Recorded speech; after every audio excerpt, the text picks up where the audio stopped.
Okay, let me start. So, thank you all for coming on a Saturday.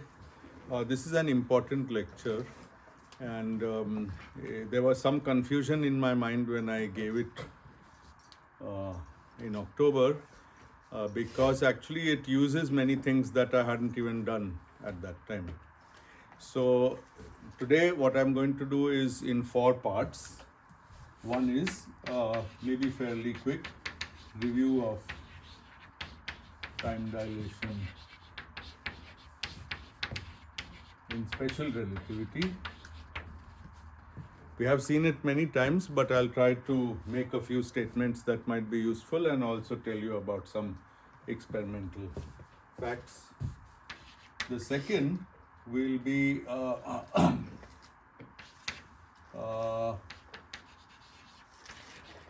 dilation in GR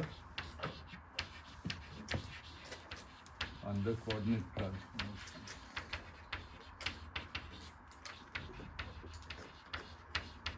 This will actually be very brief. The third will be time, let's say, gravitational, so killing, this is the key point, killing observer and redshift, so gravitational redshift.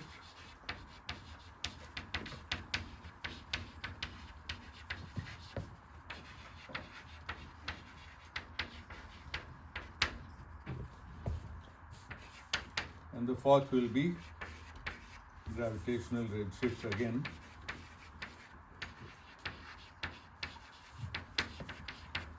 I don't think attendance is enabled. I haven't told them that there's any class today, so probably needn't bother. In Schwarzschild.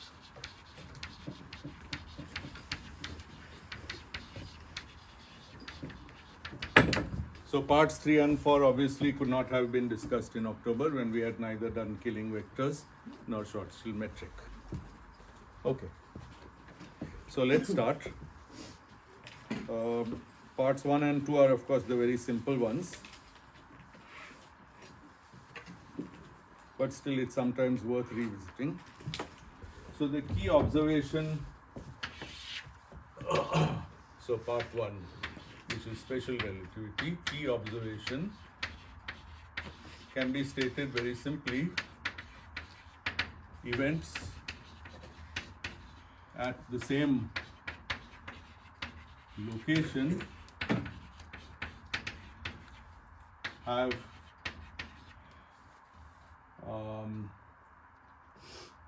the maximum proper time. If you sort of remember this kind of conclusion, we don't even need many details. And let me show you an illustration. Here is X, here is CT. What is an event at the same location? So event, I mean a pair of events, okay? Pair of events. Because we are measuring proper time between 2 events, so there should be a pair of events. And one example of a pair of events is this and this. And as you see, they are at the same location. So the world line between them is that it's the world line of a stationary observer. Okay. Now let's consider an event at a different location, and that's my world line. Okay. So here it's the events are at t equals 0 and t equals some t bar.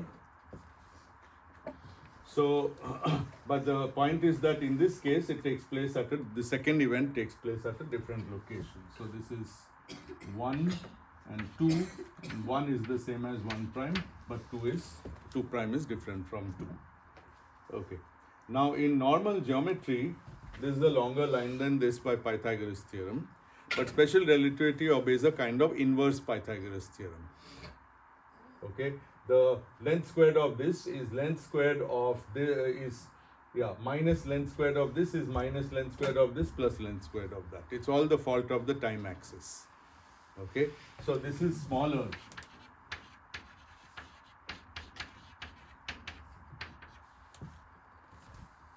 That's all you need to know. That's the physics of it. Okay, it's a smaller line than the vertical one. In the Lorentzian geometry, in ordinary geometry, it's a longer line. In Lorentzian geometry, it's a smaller line, shorter line. And you can take this to its extreme. If this is 45 degrees, this line has how much length? 0. It's a light-like or null line. So that's obvious then that if I start here and I bend towards becoming null, I'm going to keep decreasing my proper time. That's what we mean by time dilation. Okay? So,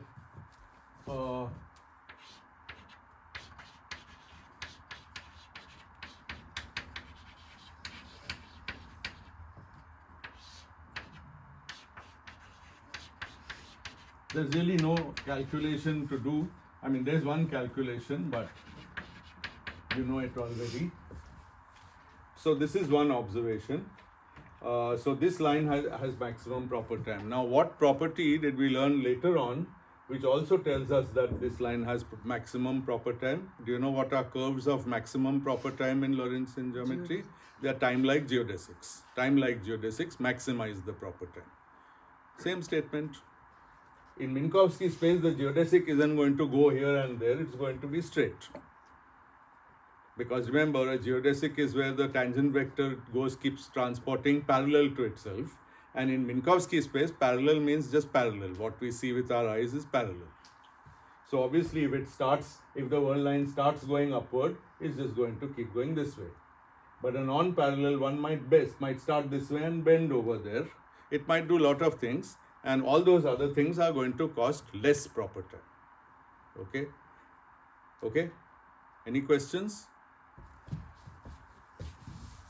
The formulae are in the notes, but basically we get dt prime is equal to square root of 1 minus v squared by c squared dt, where the events are at same location in f prime, and the frame f prime is the name of the frame, and f is moving with velocity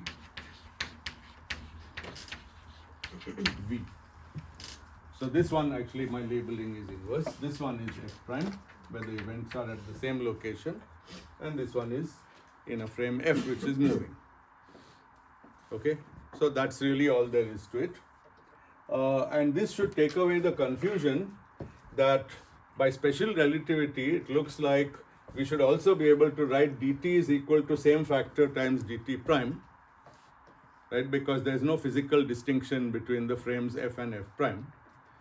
So there's a puzzle. This has always puzzled people, that if this time interval is larger than this one, but supposing I reversed my way of thinking and I thought of f as stationary and f prime as moving, then it looks like if I just invert this relation, I'll get a wrong answer.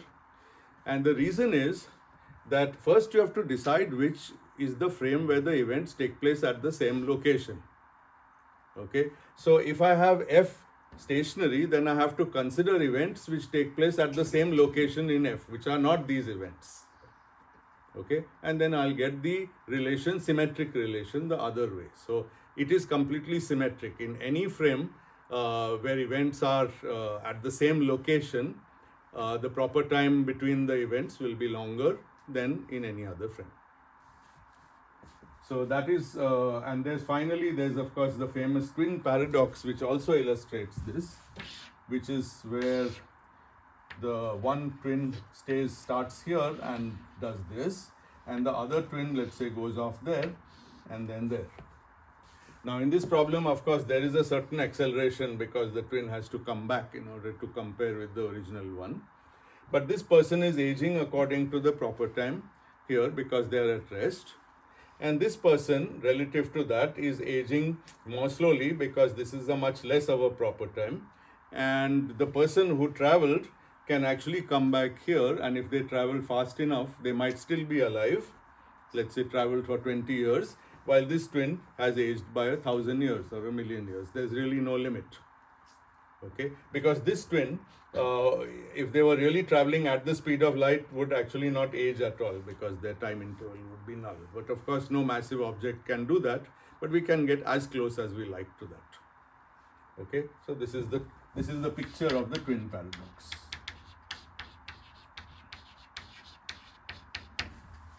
Here what's happened is that both the events are actually taking place at the original parting of the twins and meeting of the twins are taking place at the same location, but the curve that doesn't maximize the proper time, any other curve, will simply have a lower proper time. So anybody who travels on that curve will have experienced less time.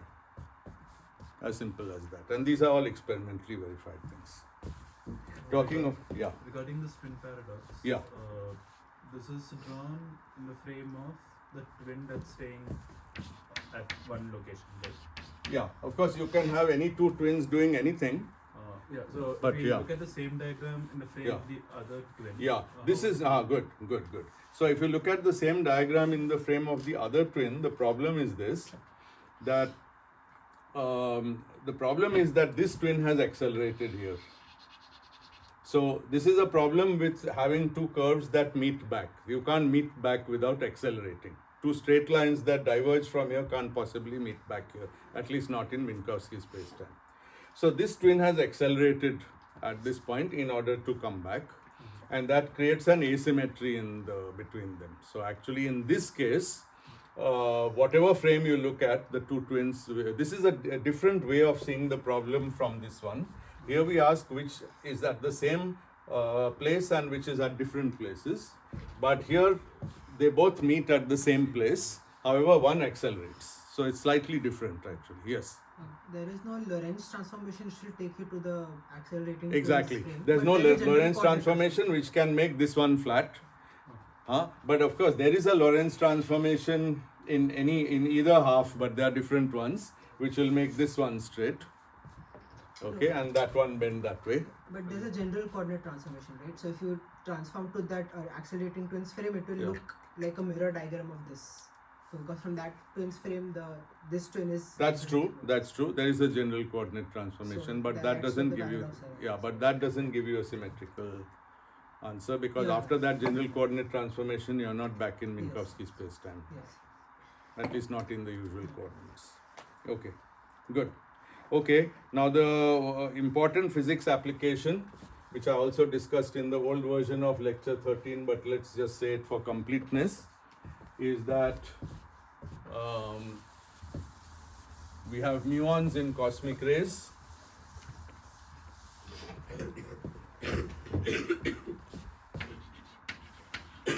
And they have a lifetime at rest of 2.2 times 10 to the minus 6 seconds. That means in a sample, it's just like radioactive decay. In a sample of muons, statistically, a certain fraction will decay. Also, if you like, the typical decay time is this with a Gaussian spread around that.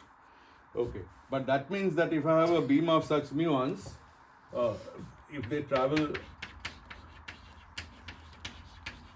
at 0.998 C, which is actually not unthinkable, then they cover whatever is the number, 2.2 times 0.998 times 3 times 10 to the 8 or whatever it is times C, and the answer is 0.66 kilometers before decaying. That's a fairly short distance. So a beam of muons created on Earth after 0.66, after 600 meters is gone, which is quite amazing because there are actually muon producing, there are medical facilities based on muons and also physics facilities something called muon spin resonance. So they have to make the muons, and then they have to go into the whatever chamber wherever we are doing the detection or the treatment, and much before they travel that distance. Of course, you can do that, but you can't really take the beam and transport it. It won't, for example, go around the Large Hadron Collider. It won't get anywhere. But the collider, of course, as you probably know, collider is okay. Let's not go into all that. It's a very short distance that they decay. However, sorry, I said something wrong. The whole point is that they decay like that if you don't take into account their time dilation, considering that they are moving at this speed.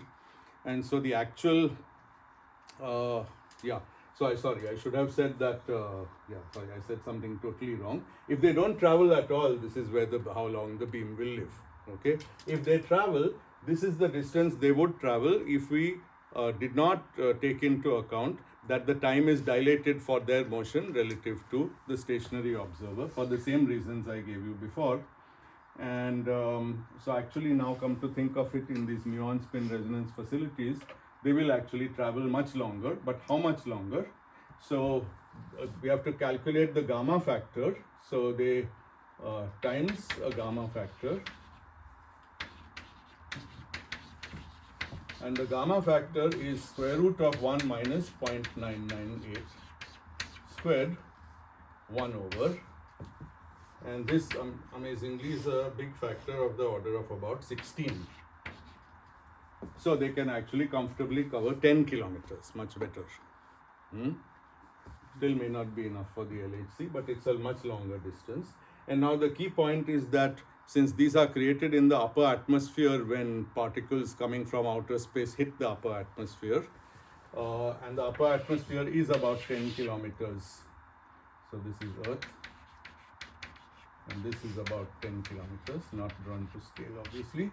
And so without this factor, they would have no hope of reaching Earth. With this factor, they comfortably reach Earth.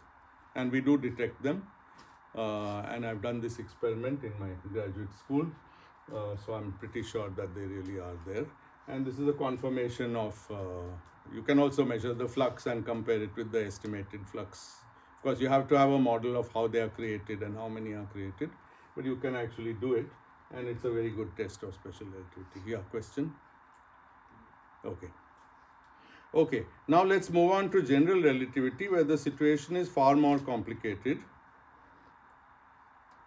And what happens in GR is that there are two different things we do. So let's just recall, in special relativity, we have a single space-time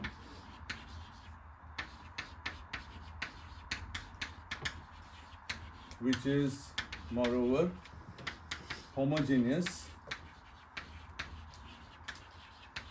So it's the same everywhere. Any place you are in Minkowski space-time, independent of other things, if you just place yourself at some x and t, there's no difference that you'll experience from being at some other x and t. Everything just looks the same everywhere. Okay? Not true of general manifolds, obviously. If the manifold has higher or lower curvature, you will actually experience something different depending where you are in the manifold. So it's space-time is homogeneous. So Lorentz transformation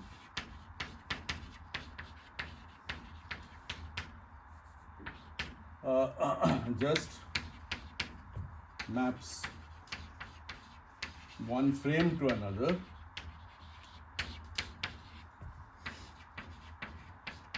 This we know. It doesn't do anything to the space-time. In fact, Lorentz transformation by definition is designed to preserve the space-time. The minus c squared dt squared plus dx squared is the defining feature of Minkowski, and Lorentz is what preserves that. Okay, so it's just a symmetry that we are, it has physical effects, but it's just a symmetry of the space-time, and we are not finding out anything about different regions of space-time. In general relativity, the time dilation we are interested in typically probes different regions, at least, of the same space-time. For example, ground and top of a mountain, or the sky, or outer space, and so on. That's quite a different thing, and it requires much more formalism before we can even discuss it. But before that, there's a very trivial observation. Even in GR, general coordinate transformations do change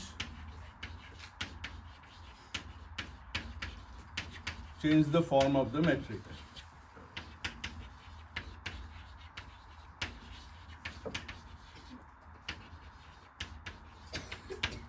So if I have two different frames, that by which I mean two different coordinate systems, so x and t, let's say t and x goes to t prime and x prime, which are arbitrary functions of t and x, there should be some relation between my observations in one coordinate frame and another.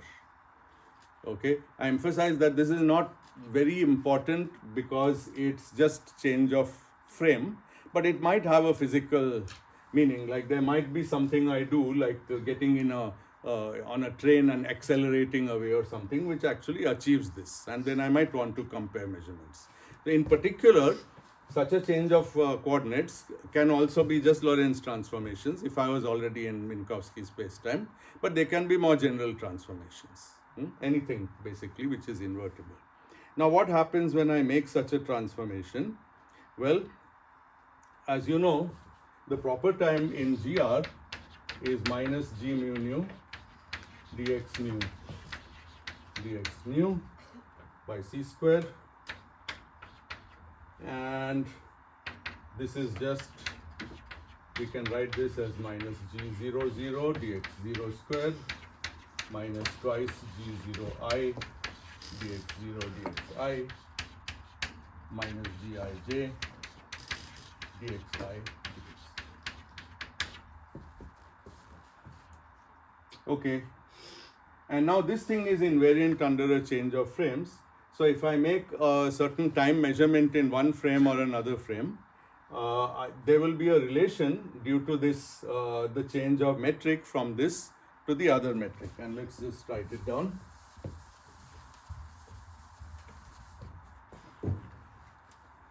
So now supposing we have a clock in f prime, which is stationary. So there are again two frames, f and f prime, given by those coordinates. So the proper time for this stationary clock will be d tau is equal to square root of minus g0 0 prime of x prime dt prime. Right, because it's stationary, dxi is 0, so these terms don't contribute. So this is the proper time for that clock. On the other hand, the same clock will not be stationary in another frame, and so I will get in f, the same clock will have a proper time minus g0 0 dt squared. Okay, there's a c squared always. I guess I can put, yeah, c squared. Let's call it dx0 squared minus all the other terms. Okay, as soon as the clock is moving, all the other terms will get activated because all the dxi's will be non-zero, or at least one of them will be non-zero. And 1 by c square. 1 by c squared and 1 by dt. c. Sorry, here also? No, here there's no 1 by c. Sorry, even here, This 1 by c. yeah, there's 1 by c squared. Correct. 1 by c 1 square by inside c. the root. Inside the root, yes, correct. Okay, 1 by c squared minus. Yeah. So in any case, the point we are trying to derive is obvious. There's a relation between dt and dt prime, which says that dt prime is equal to square root of g0 0 of x. Here there are no factors of c, they are all cancelled, plus 2 g0 I vi by c plus gij vi vj by c squared over square root of g0 0 prime of x prime. times dt. So there's a formula which relates the proper time, which relates the coordinate time in two frames, given that it's the same event, so the proper time is the same. Okay, and it's very complicated, and that's reflection of the fact that you can make very complicated coordinate transformations, and it's very much up to you what you do.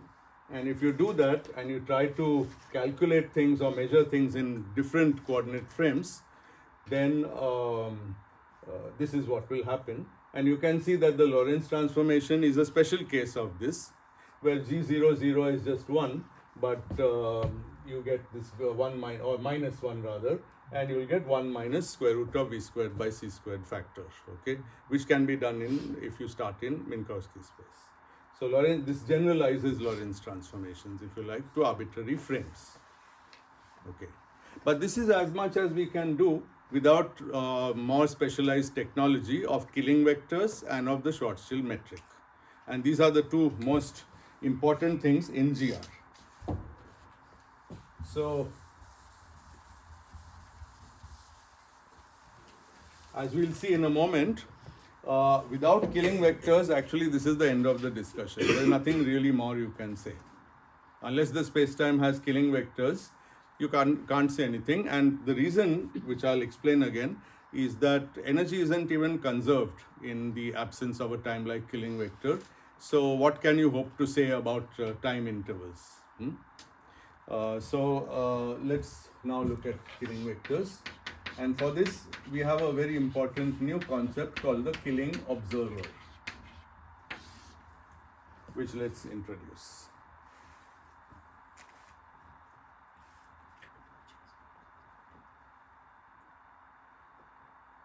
Okay, of course we know what's a Killing vector. Killing vector satisfies d mu k nu plus d mu k mu equals 0, and it generates an isometry of the metric, which means a transformation that leaves the metric unchanged. Okay. Now imagine that imagine this is my space-time, and there is this, supposing there is a Killing vector, and let's assume there is a time-like Killing vector. As I said, if we won't assume this, there's nothing more we can say.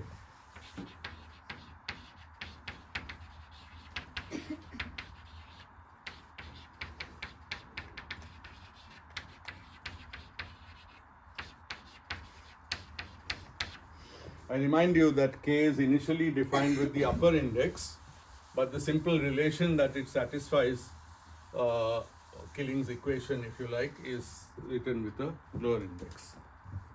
Okay, so supposing this Killing vector is there, it means that this is a vector field, so it's there everywhere at every point, at every x. So there's a little vector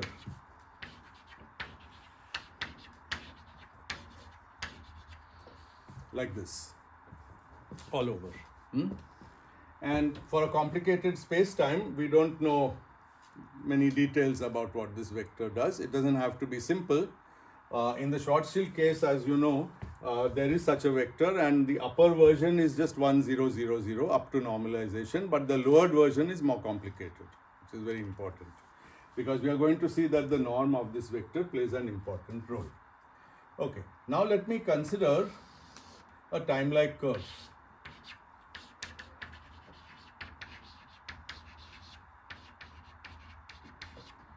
In the space-time. So on the curve in particular, this Killing vector exists. Right? There's at any point on the curve I can ask what is the Killing vector. But alternatively, I can cleverly make my curve so that it's always tangent to the Killing vector. So that the Killing vector, whatever it is, the curve follows that tangent. Okay? And this thing is called a Killing flow, and the curve, the observer who is traveling on this curve will be called a Killing observer. So someone whose velocity vector is parallel to the Killing vector. Parallel doesn't mean that it's exactly equal. It could have a function in front. Now I'm going to write the formulae. So along a curve, a time-like curve. That's very important. See, the killing vector is assumed to be time-like, so we can't make any curve that is space-like such that its tangent is the killing vector. The curve also better be time-like. Okay, along a time-like curve, we introduce a parameter lambda such that the killing vector is dx mu by d lambda. Lambda is arbitrary, so there is an ambiguity built into the killing vector. By scaling, and in fact I'm not even insisting this has anything to do with being affine, so it could be by scaling or by multiplying by a function or literally anything. Okay, multiplying by a function, however, will destroy the killing vector property, so we should be careful that the killing vector property is preserved. So actually I take that back, the only ambiguity is really constant scaling. Okay, now consider an observer. We'll see examples so it will become clear what this observer means. So whenever we say observer, we mean a massive object. It can't be a massless object. That can't be an observer. Okay, and so the observer follows a time-like trajectory, and we'll let this observer have a velocity u mu. And of course, since the observer is following a time-like trajectory, this velocity we can parameterize in terms of proper time, as we always like to do. Yes? Professor, does the time-like curve have to be a geodesic, or it can be anything? Good question. At the moment, no, it doesn't have to be a geodesic. Actually, sorry, I take that back. It will have to be a geodesic. Let me finish this. At some point, it will become a geodesic. Yes, I'll use the fact that it's a geodesic, and I'll explain why also. Actually, no, this is the point where I should say that. See, the killing vector just does what it does. I don't impose any requirement except that killing equation on it. But the observer is supposed to be freely traveling in this space. So they are always following geodesic. Unless they are acted on by external forces, then they are following a geodesic. Okay, so following.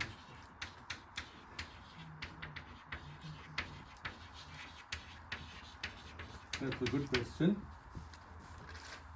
Okay, now this observer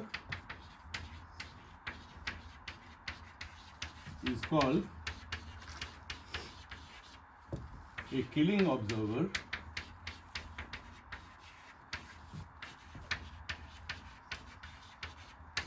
which I will refer to as KO because it will come up many times, if u mu is proportional to k mu, and here the proportionality actually allows even a function. Okay, it is u which has to satisfy geodesic equation. K does not have to satisfy any geodesic equation. K satisfies killing vector equation. It's a different equation. Explain it again, like why it has to be geodesic pattern. Yeah, so any free observer is following a geodesic, right? That's the fundamental factor of GR, that if there are no other forces acting on an observer, they will follow a geodesic. You could consider an accelerated observer. So here I'm just considering an observer who is following a geodesic. It's just my choice. I could have an observer who's acted on by some external force and who's being accelerated, but that's not what I want.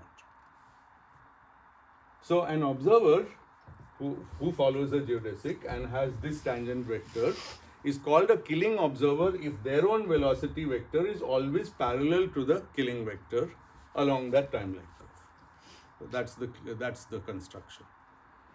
Okay. As I said, there can be a function here because this one has to satisfy the geodesic equation. This one doesn't have to satisfy the geodesic equation, so there might be a function there. And in fact, in a few seconds, we'll see what the function is.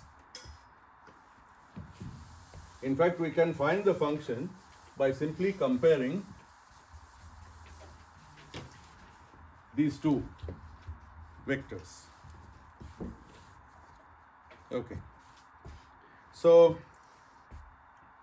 now normalization is such that, so let's say that K is normalized. So these are all time-like vectors, so they can be normalized.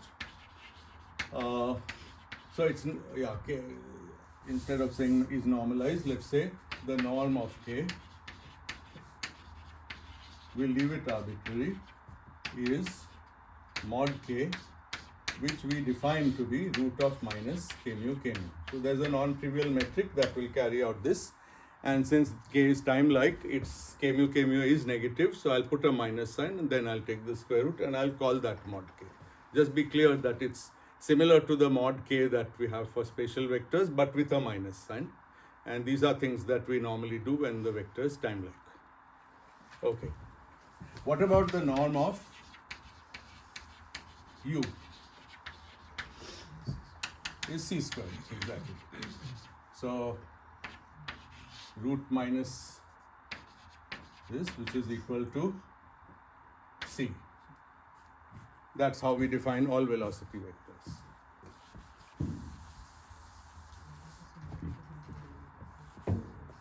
But now we said that these two are proportional, but we know, and by the way, this is the norm at any given space-time point. So this norm, for example, will vary across space-time.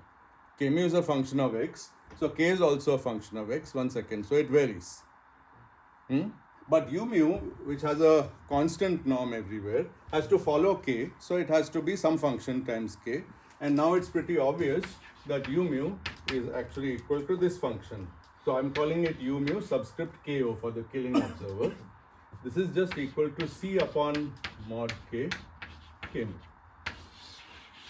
This is the only way that the two can be parallel and have the correct norm. Yeah, what's the I question? was just going to ask what the equivalence meant exactly. Equivalence? Oh, this is proportionality. And here's the exact answer.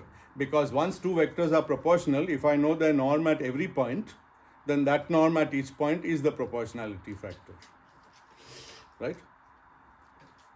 So this, you can put it like another way, you can say this equation is u mu ko upon c. This is a unit vector and it's equal to k mu upon k. That's also a unit vector.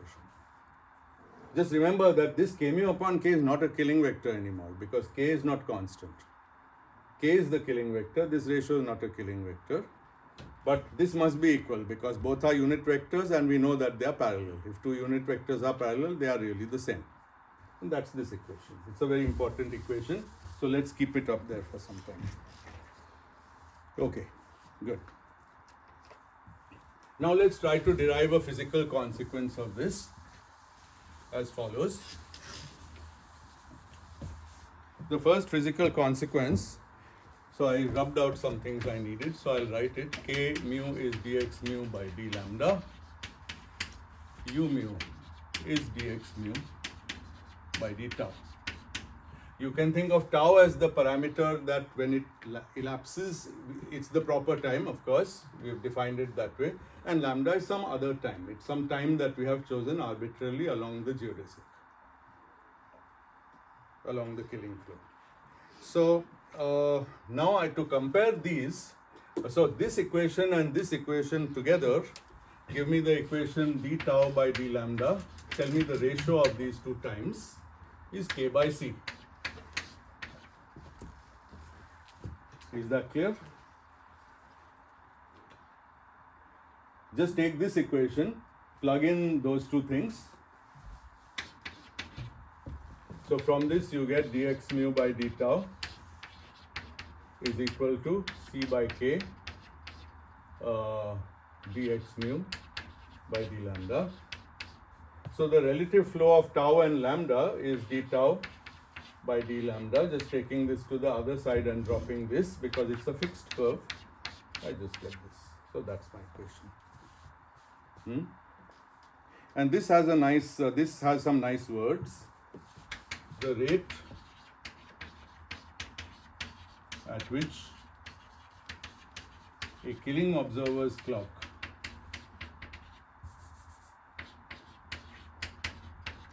ticks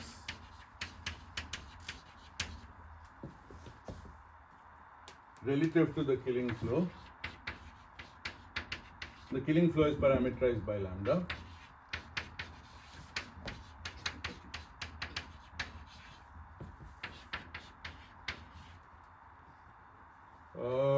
Is proportional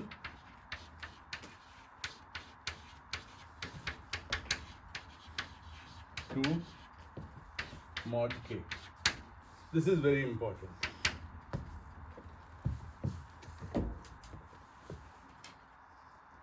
So the clock will speed up or slow down depending on what is the norm of the killing vector there. This is going to be very important later. So this is one conclusion. And now we can actually do a little thought experiment. Imagine this geodesic whose tangent is u mu, but is also parallel to k mu. And imagine I have a point A here and a point B here. Okay? So in the neighborhood of this point, let the proper time intervals be the d tau A, and in this point be d tau B. In the neighborhood of this point, the magnitude of the killing vector I'll write as Ka and here Kb. Then the fact that d tau is proportional to K immediately tells me that d tau A upon d tau B is Ka magnitude over Kb magnitude.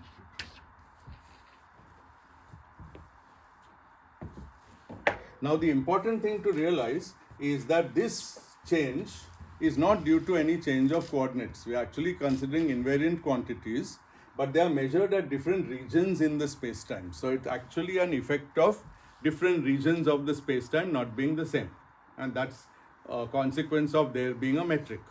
If there's a non-trivial metric, then all parts of space-time won't be the same. And what we are saying is that the killing vector, the time-like killing vector, how it grows or contracts as we move along the space-time governs how the proper time grows or contracts. And essentially this will lead to all the formulae, but we'll have to do a little more work to talk about photons. So this is called gravitational time dilation.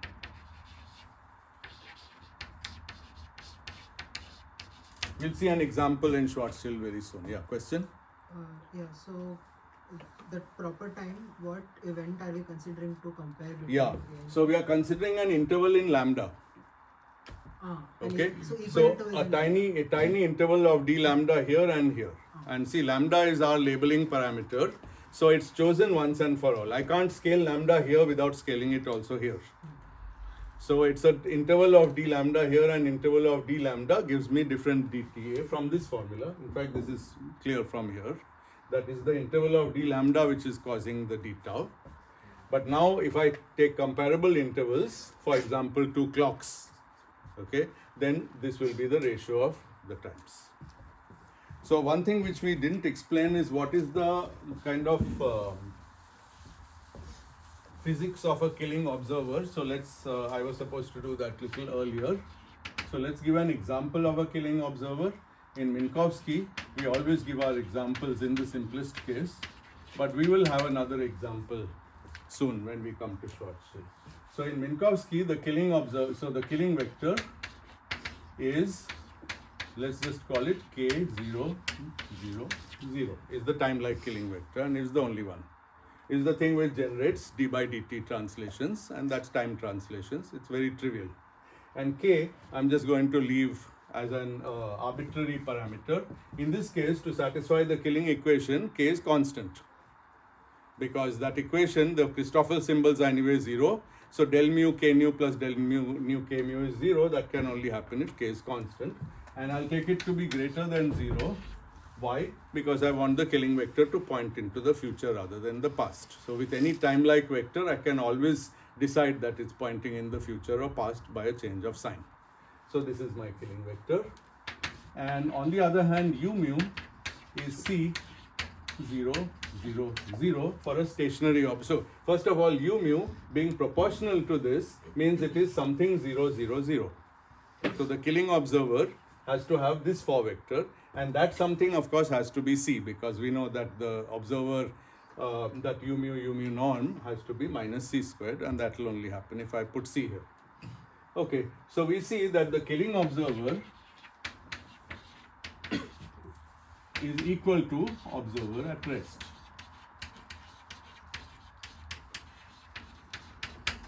This should give you a sort of intuitive meaning. What is a killing observer? in a space-time where the killing vector is trivial, the killing observer is also just a observer at rest. But not in all spacetimes or not in all coordinate systems, a killing vector will be so simple. In that case, the killing observer will not be at rest, but will be at rest with respect to the time flow defined by the time-like killing vector. You understand? It so happens that we usually work in coordinates where the time is such that the killing vector is d by dt, but as you know, we can change to coordinates where that's not so. So when it's not so, the killing vector is something, and the killing observer is just proportional to that thing. So it's the analog of an observer at rest in a generic spacetime with a time-like killing vector. That's the physics.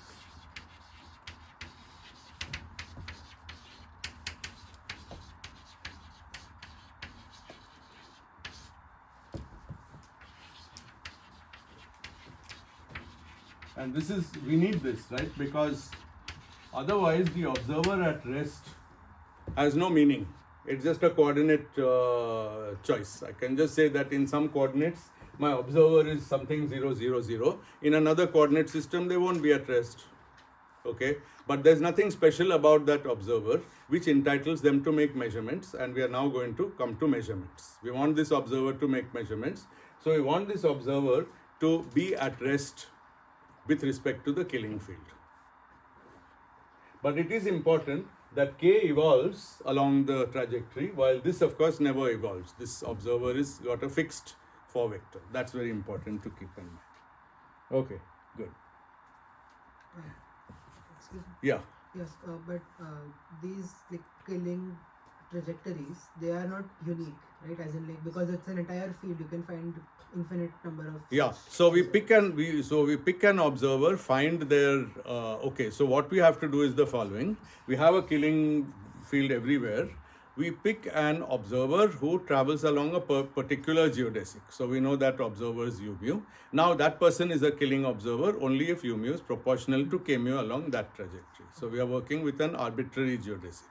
And can it be that there is no geodesic on that manifold such that k mu is parallel to u mu throughout? Yeah, I think that's not true, and the reason is that since the killing vectors define a vector field, there will be a one parameter flow. There might be certain conditions, but there'll be one parameter flows which they define. It's very much like a fluid. So a vector field can be thought of much like the velocity vector instantaneously in a fluid at every point. So at every point there is a line of flow where you can forget about the rest of the fluid and just follow that point. So that's the sort of idea.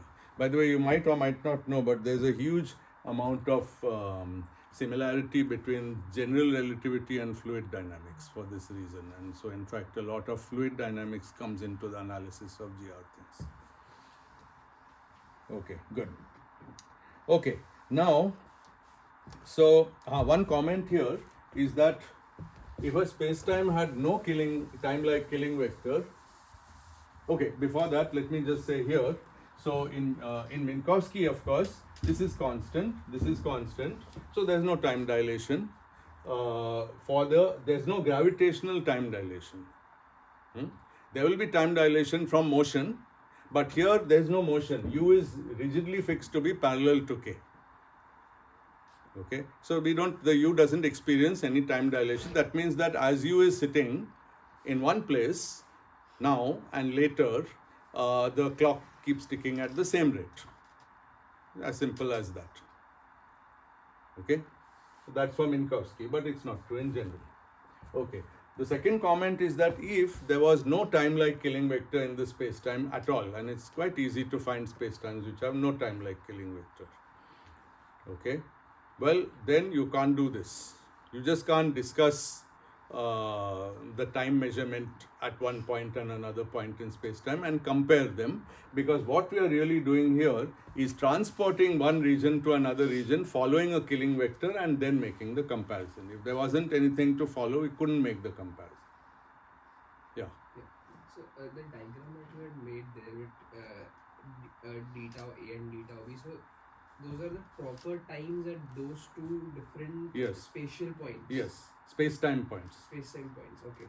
Yeah. And since k... For the same unit of lambda, for the same amount of elapse of lambda.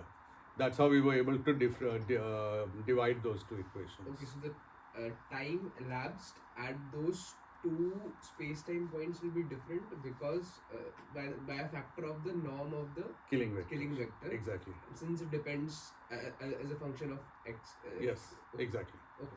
So and only it will be different only if k really varies as a function of x. If k is going to be constant as a function of x, then there won't be any change. Like in this case, but it could also be more general. Yeah.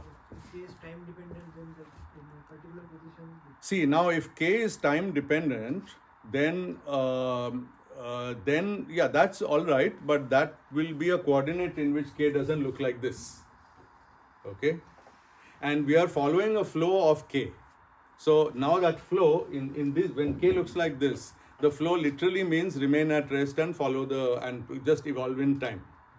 But if k doesn't look like this, then the flow will be something crazy in the space-time which we don't know about. But it will be some line in this killing flow, and that will be the same as a time-like geodesic. So there will be an observer whose vector won't be this. It will be something else, but its norm will still be minus c squared. It won't be whatever is the norm of the killing vector.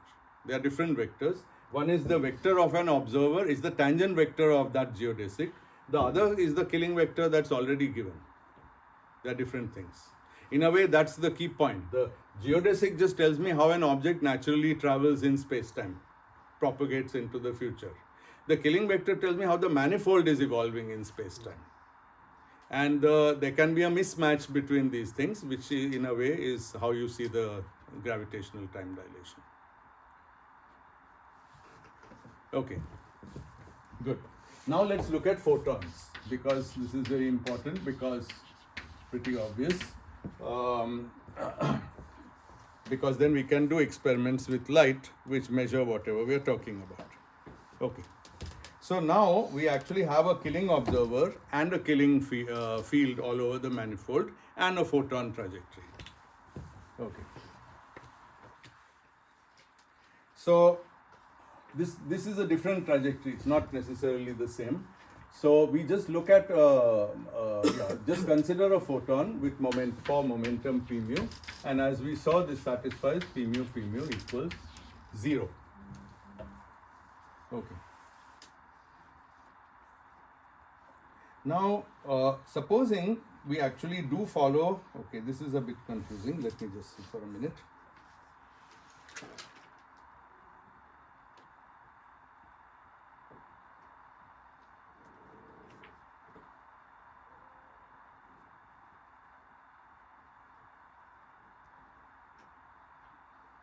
Yeah.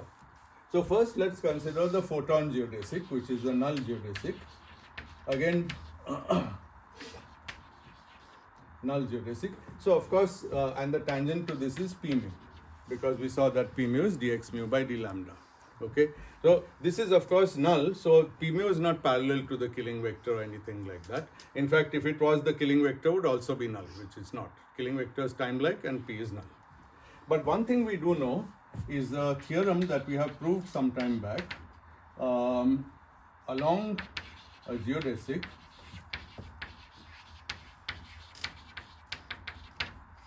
k mu p mu is conserved.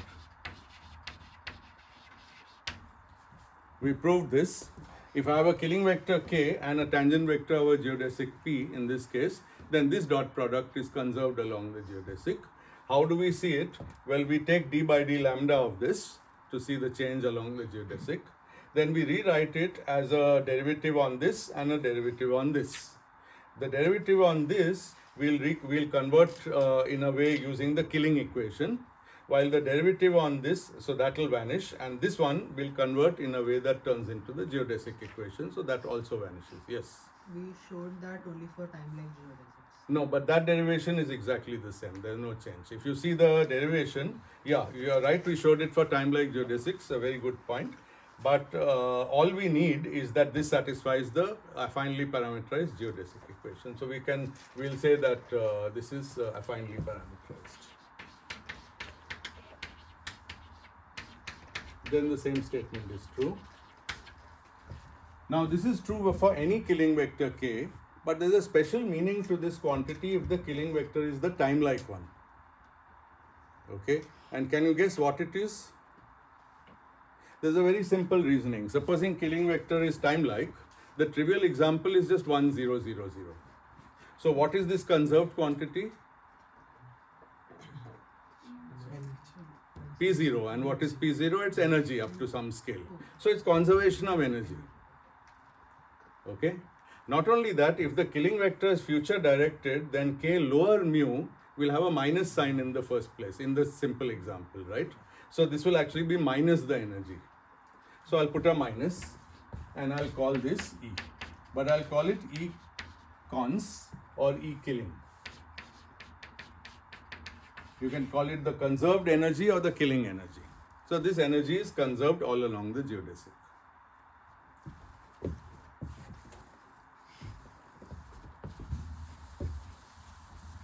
And again, this conserved energy will give us a way to compare the energy of the photon at different points. If we observe a photon at different points along its path, what do we want to compare? We might want to compare its energy. How would we do that in an experiment?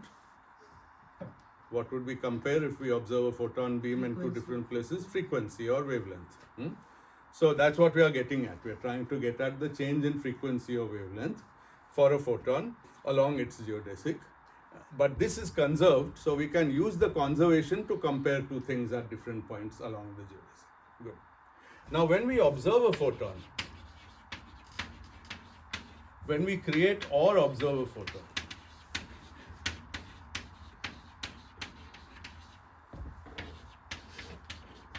this requires an observer, obviously, or an emitter, whatever you want to call the person, and that person will take to be a killing observer. So the world lines of photon and observer must intersect.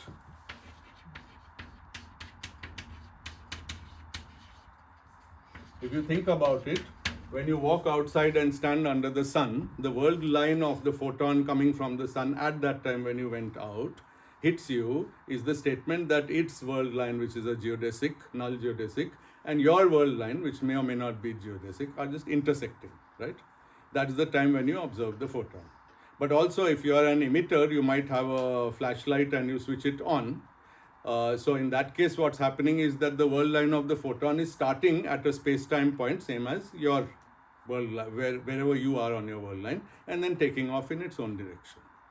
So world lines will intersect, and where they intersect, we can define a new quantity, which I'll call E killing observer is equal to minus the tangent vector for the killing observer dotted with P mu.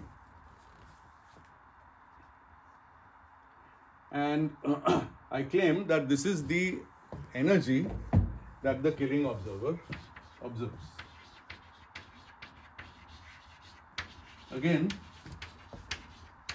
you can probably give more fancy justifications, but again in Minkowski, of course in Minkowski it's a little too trivial because this is essentially the same as this up to some proportionality, and so E cons is conserved and this is also conserved.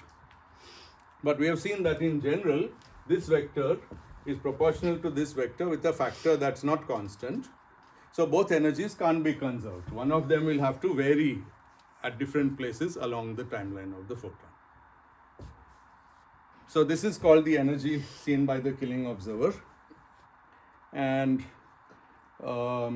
and now the question, the point is we need definitions of the energies. So this is claimed to be the correct formula to tell you in a general space-time, when you see a photon beam and you see that, oh, it's red or it's blue or it's green, this is the quantity you're measuring. And then this quantity, if I divide by h, I'll get nu. Or if I divide by h bar, I'll get omega. Or if I take 1 over nu, I'll get lambda. Whatever photon observable you want, you can get from E. But this is the E. Okay? And now we are going to compare EKO with E conserved, and this will give us the gravitational redshift for the photon.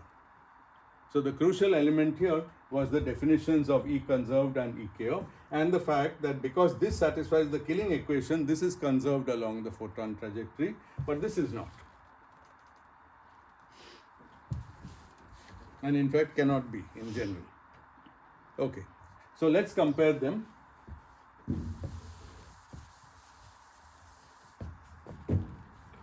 We can easily compare them because of the proportionality between UKO and the Killing vector that we already derived, and we find that E observed by the Killing observer over the conserved one is nothing but C over K.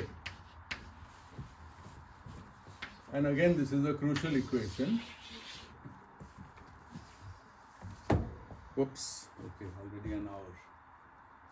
I think we are almost done, just a few experiments to talk about in a minute. Okay, so again we can say this in words.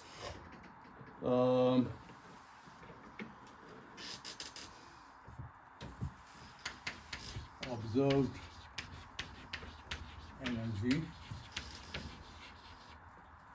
inversely proportional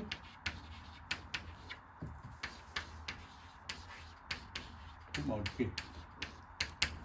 Is not really surprising. We earlier saw that for massive particles, the observed time interval is proportional to K, and energy will be inverse to time intervals, so energy is inversely proportional to K.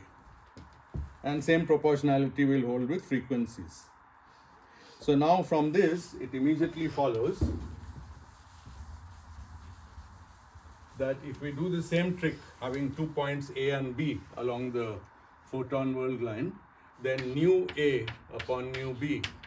So there'll be a Planck's constant, but it will cancel in this ratio, and it's just K B upon K A. Very simple formula. And this is called gravitational redshift.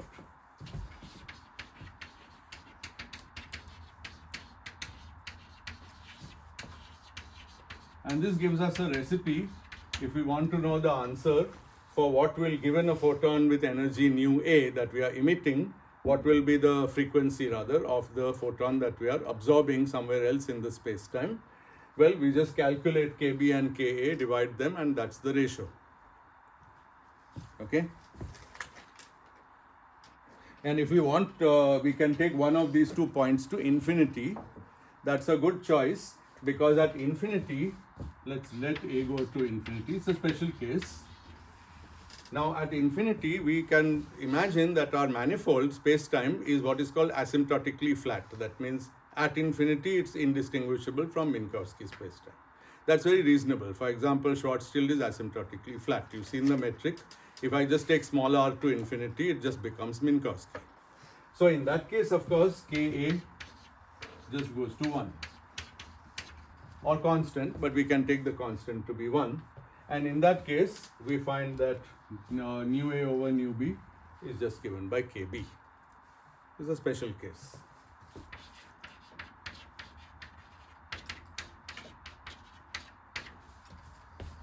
Notice that the freedom to reparameterize that lambda, which we had taken earlier to define the Killing vector, cancels out. If I scale lambda, it cancels out in the ratio. And in fact, the more general rule is that it's only ratios that we can really calculate. Yes? We started with the fact that Kmu is time-like. Yes. So if it is not...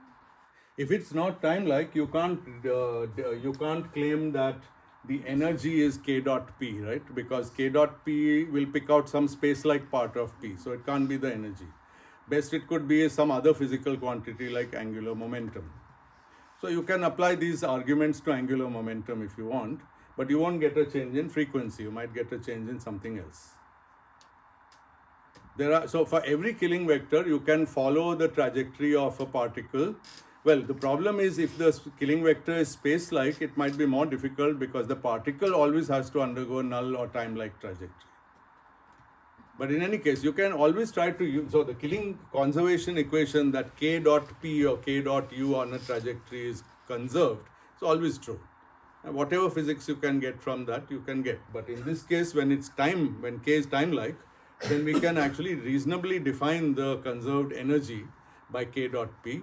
and the observer's energy by u dot p, and then we can compare them. Yes. Are there metrics which have more than one time-like killing vector? No, I don't think a metric can have more than one time-like killing vector, because that would correspond to roughly like having more than one time direction. So since the signature is minus plus plus plus, I think there can only be at most one killing vector. So with time-like, you have either one or none.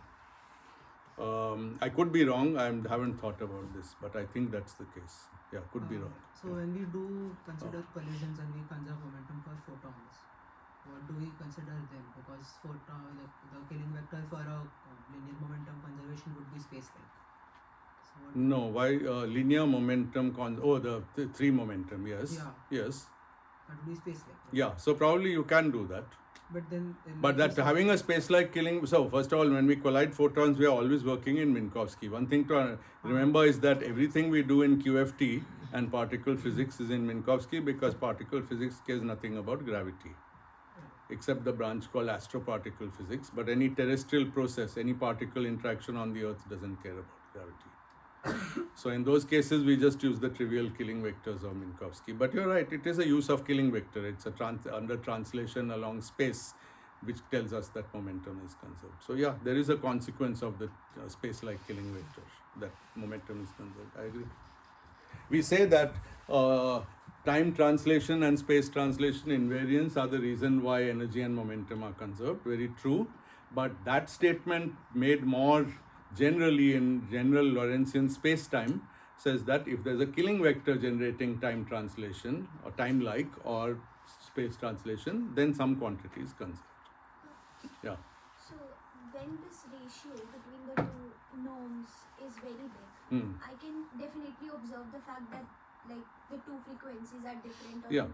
The Yeah. must have been very different, like Yes. blue or red. or Yes, something. yes. But if the two vectors are already very close to each other, then I wouldn't observe that fact. Of course you can. Experiments can see a difference in frequency. I'll show you an experiment. I'll show you. Now I want to turn to that. And I want to finish. I have to finish this now. There's no other chance. So please be patient. 5 more minutes I will take. And I'm going to finish this lecture. And you will see all these things in the rest of the lecture. So now we want to apply all our knowledge to Schwarzschild. And I'll leave some of the obvious stuff to you to read in the notes. Really, everything we need in Schwarzschild is that the time-like killing vector is k mu equals 1, 0, 0, 0. We are free to normalize it by a constant how we like. But k mu is minus 1 minus rs over r 0, 0, 0. And that's where all the fun comes from. Therefore, k is equal to square root of minus k mu. So this comes by lowering this with the metric, not just with eta. And then we have to dot these, and we get this. That's mod k. And as you see, mod k is very much varying with r. And that's going to be responsible for all the effects that we'll be interested in measuring. For example, if we want the clock case, then we have d tau A upon d tau B is equal to 1 minus Rs upon Ra, the location of A, 1 minus Rs upon Rb. And using this, you can measure the ticking of clocks and compare at the bottom and top of a mountain or even a building. Okay. Now, what is the factor you get? If I take, now here of course, usual story, if my R is very large compared to Rs, this is Schwarzschild radius. And if I'm working outside the Earth, then R is minimum, the Earth's radius, otherwise I can't be outside the Earth. So this is already a given small quantity. So for the Earth, I can write d tau A by d tau B is 1 minus Rs upon Ra plus Rs upon Rb. Okay. And now I can take one of them to infinity. For example, I take Ra to infinity. That's the case of the GPS satellite. Sorry, not infinity. GPS. Then I get 1 plus RS over RB. Okay. So now if I don't know if I did this right.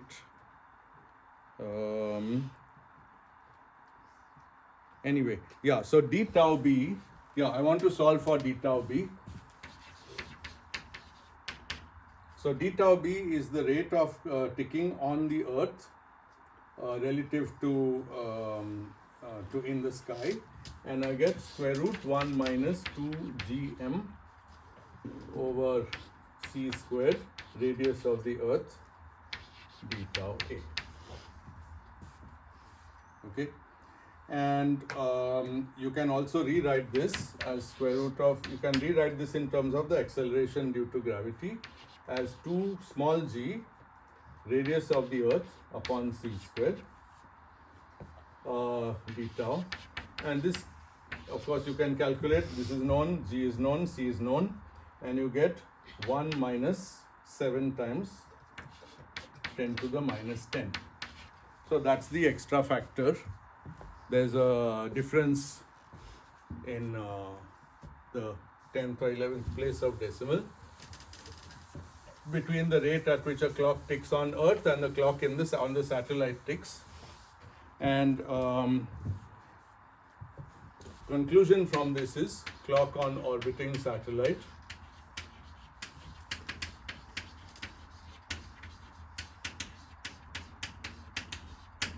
ticks gains 45.7 microseconds per day relative to Earth.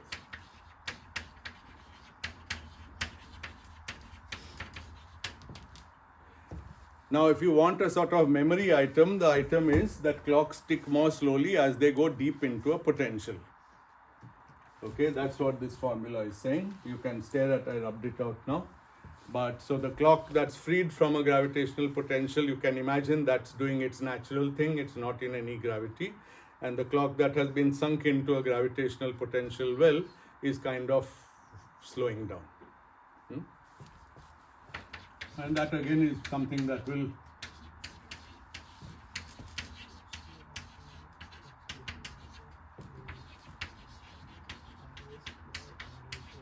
we call it gravitational potential, but we really mean in a certain metric, in a gravitating metric. And the deeper it goes, the more slow it becomes.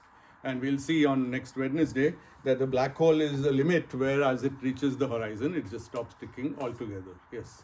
Sir, I think you missed a root at one place and then that approximation. Which one? Just one before that, I think you missed a root. Ah, so there's a 2 here. That's right. It's I'm just expanding the square root. Yeah, that's fine. I think it's okay. I mean, the order of magnitude is the same. Unless you're actually planning to do the experiment, it won't matter to you. But yeah, it's good to get it right. Okay.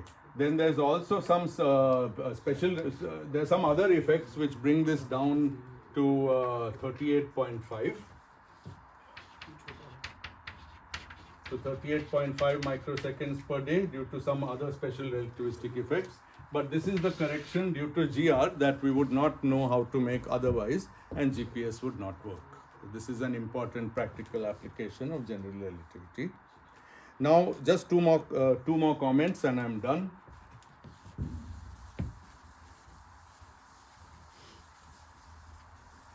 One is, what about photons? This is about, so there are always two things. There's clocks ticking and there's photons.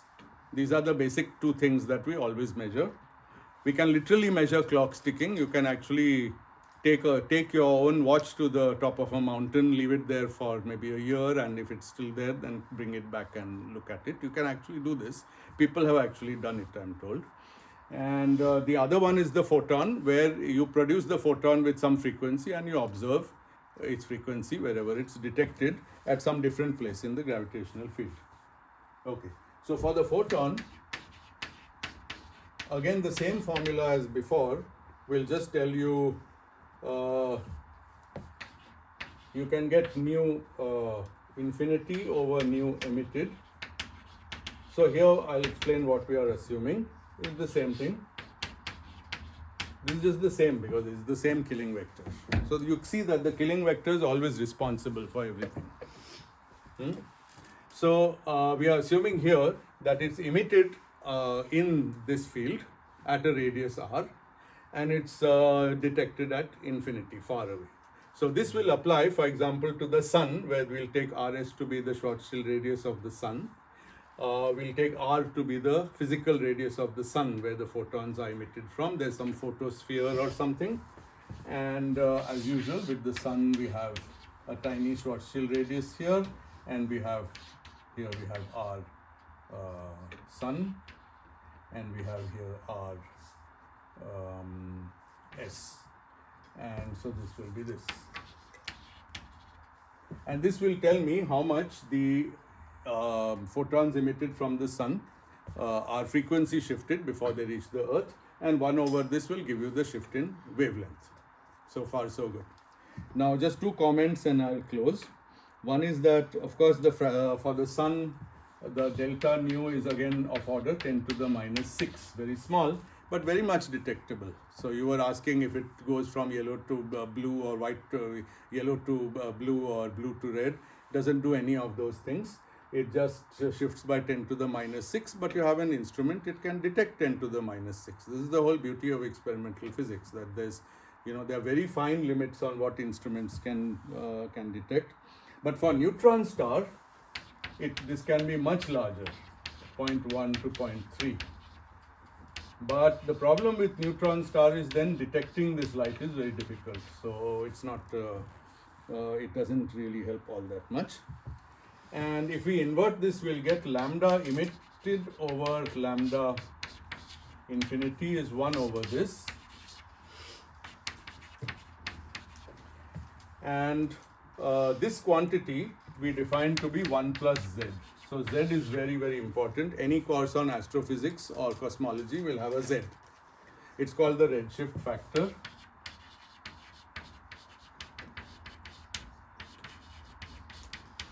And what it is the difference between the emitted over, I think it's the other way. Yeah, it's the other way. Sorry, I wanted to say this only. Lambda infinity over lambda emit. This is 1 over this thing, and therefore it's 1 over that thing, and so it's this. And this is nothing but lambda infinity minus lambda emitted over lambda emitted. So the fractional change in wavelength relative to the emitted wavelength, that part is z, the rest is 1. Okay, so now 2 important comments and then I can really stop. One is that it may look that we just have to see what sunlight comes to us and detect gravitational redshift. It's not so simple because there are other contributions to redshift. One of them is from the motion of the object itself. The sun is moving, so that gives a Doppler shift. That typically for things which are close to us like the sun, that's typically much larger than the gravitational redshift by, they say, a couple of orders of magnitude even. So you have to remove that before you can account for the gravitational part. There's a third contribution which comes from the fact that universe is expanding, and so everything is moving anyway. That's a different motion from its own intrinsic motion, and that doesn't count much for the sun because it's too close. But for distant galaxies, that's actually very important because the speed at which they are receding from us is proportional to the distance that they are away. So just to see gravitational redshift is not such a simple or clean experiment as some of the others we discussed. Yes. Yeah. So the expanding universe thing that you said, will that not be accounted in the metric itself? Good. So yes. So that's important. So when you actually set up the calculation, you have to decide where you are going to account for it. Okay. Somewhere it has to be accounted for. So, but usually, what you said is correct. Usually, if I understand right, they account for that already in the calculation before you start. So, okay. Now the last comment, which I think is really important, is the following. In Harvard University in the US, there is a lab called the Jefferson Lab. It's an old building, about 4 or 5 floors high, as I remember. I've been there a few times. And in 1959, Pound and Rebka had the idea that why not try to measure the gravitational redshift from the ground floor to the terrace of that building, which is actually no higher than this building. It's 22 meters. I don't know how much this building is now with the new floors, but an average building would be 7 floors high at 22 meters. But this is an old building with much higher floors. We also have a higher ground floor, so maybe we are comparable. So just 22 meters high building. And they use the Mossbauer effect, which is a recoilless absorption, to create so that they would create photons on the ground floor, shoot them up to the top, detect them at the top, where they would have frequency shifted by some bizarre 10 to the minus 15 redshift factor. But because resonant absorption is so precise, the photons, when they reach the top, if you put the same apparatus which created, the one that detects the original frequency, they don't get absorbed. Okay. Now, how do you make them get absorbed? You take that apparatus on the terrace and you move it upwards at some velocity so that its frequency gets Doppler shifted, and it turns out a very small velocity, few millimeters per second motion, is enough to make it absorb the photons, which have shifted by this much. So see the cleverness. You use this to detect gravitational redshift, but for the detector you use Doppler shift to account. But a very small Doppler shift can detect the very small gravitational redshift. And they did it in 1959. And I think this also is a good place in a way to end these kind of discussions, that finally, physicists think about the space around them. So they're like, we are in this building and we have all the equipment for condensed matter and other experiments. Why not just do this thing? And that is the creative spirit of physics. I think that's a good note to end this lecture on.